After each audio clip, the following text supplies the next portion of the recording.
तो एक बार फिर उत्तराखंड में जीडीपी बढ़ाने पर ध्यान दिया जा रहा है। खबर यह है कि सेवा क्षेत्र में सरकार निवेश पर फोकस कर रही है। जीडीपी बढ़ाने ये जो कदम है, ये निवेश है, ये कारगर साबित हो सकता है। रोजगार सृजित करने में ये निवेश जो है वो कारगर साबित हो सकता है।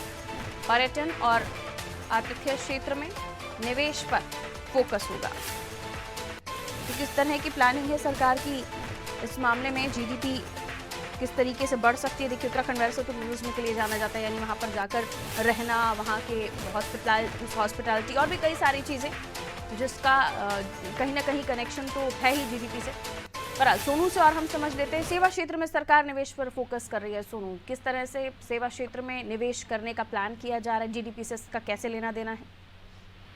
देखिए, आप जानते हैं पारुल की 8 और 9 दिसंबर को उत्तराखंड में वैश्विक निवेशक सम्मेलन आयोजित होने जा रहा है और इसको लेकर के सरकार, हम कह सकते हैं कि युद्ध स्तर पर तैयारियों में जुटी हुई है। स्वयं मुख्य सचिव, स्वयं मुख्यमंत्री अलग अलग समय पर अलग अलग स्थानों पर गए, निवेशकों को आमंत्रित किया और बातचीत की और जो करार हुए हैं उनको धरातल पर उतारने के भी प्रयास किए जा रहे हैं। और अपर मुख्य सचिव स्तर के जो अधिकारी हैं उनको जिम्मेदारी दी गई, वो लगातार समीक्षा भी कर रहे हैं और ये सुनिश्चित कर रहे हैं कि जो करार हुए हैं, जब ये सम्मेलन आयोजित हो रहा होगा तो उस वक्त इसकी निवेश की ग्राउंडिंग हो सके। तो इस पर फोकस किया जा रहा है और इसी परिप्रेक्ष्य में हम इसको देख सकते हैं, क्योंकि जो उत्तराखंड की जीडीपी है, विकास की जो दर है उसको, और साथ ही आपने भी इस बात का जिक्र किया कि उत्तराखंड पर्यटन प्रदेश कहलाता है और खास तौर से धार्मिक पर्यटन के लिहाज से उत्तराखंड की जो आर्थिकी है वो हम कह सकते हैं प्रत्यक्ष अप्रत्यक्ष रूप से उत्तराखंड के लोगों की लाइफलाइन कहलाती है।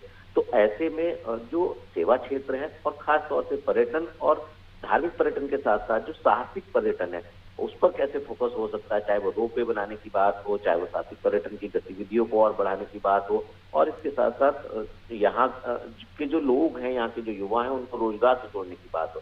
तो जब उत्तराखंड में निवेश होगा, निवेशक यहाँ आएंगे, इसका एक पहलू महत्वपूर्ण ये भी है कि दिल्ली के पास होने का फायदा उत्तराखंड को मिल रहा है, क्योंकि दिल्ली से उत्तराखंड की दूरी बहुत ज्यादा नहीं है। तो ऐसे में निवेशक जो है वो निवेश करने के लिए तैयार हो रहे हैं और इसी का फायदा पर्यटन प्रदेश के रूप में और ज्यादा विकसित करने की सरकार की योजना है। और साथ ही साथ जो सेवा का क्षेत्र है, तो सरकार का ये फोकस है कि जिन क्षेत्रों में यहाँ की भौगोलिक परिस्थिति को देखते हुए निवेशक तैयार हो रहे हैं, उस क्षेत्र में ही ज्यादा से ज्यादा फोकस किया जाए। और इसी परिप्रेक्ष्य में हम इसको देख सकते हैं, चाहे वो रोजगार के नए नए साधन सृजित करने की बात हो, चाहे वो उत्तराखंड की जीडीपी बढ़ाने की बात हो, या फिर पर्यटन प्रदेश के रूप में और ज्यादा विकसित करने की बात हो, तो हम इसको इस परिप्रेक्ष्य में देख सकते हैं।